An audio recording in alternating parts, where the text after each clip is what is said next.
Kantor Kementerian Agama Kabupaten Aceh Besar menggelar kegiatan buka puasa yang berlangsung di Komplek Madrasah Jurla Sibreh, Kecamatan Sukamakmur, pada Sabtu 16 Maret 2024.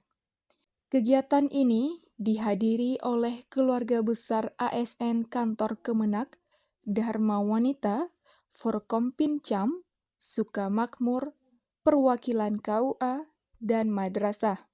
Acara diawali dengan santunan untuk anak yatim serta tausiah Ramadan yang disampaikan oleh Dr. Tengku Haji Ikram MPD, Kepala KUA Ingin Jaya yang juga pimpinan Pondok Pesantren Al-Manar Cod Iri.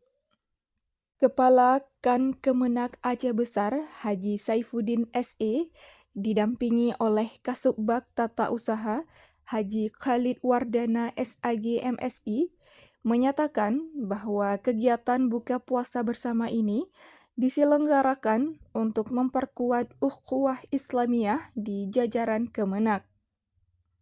Hal ini juga merupakan bentuk kepedulian dalam menyantuni anak yatim dan menyebarkan syiar Ramadan. Masih dalam suasana awal Ramadan, kehadiran semua ASN beserta keluarganya semakin menambah keakraban dan meriahnya acara.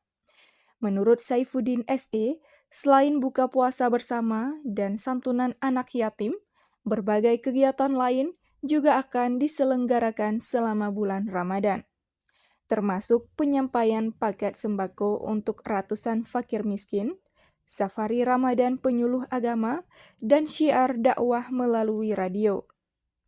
Melalui berbagai kegiatan Ramadan ini, diharapkan kualitas pelayanan dan peran ASN Kemenak Aceh Besar dalam meningkatkan keagamaan masyarakat semakin terjaga. Saifuddin menambahkan, bulan yang mulia ini harus dimanfaatkan secara maksimal untuk meningkatkan kualitas ibadah, hubungan dengan Allah Subhanahu wa Ta'ala, dan hubungan dengan sesama manusia, terutama sikap saling peduli dan bersedekah. Acara buka puasa Kemenak Aceh Besar juga dihadiri oleh Camat Sukamakmur Azhari SH MSI dan Ramil, Kapolsek, para kepala seksi, dan undangan lainnya. Tim MAN TV melaporkan.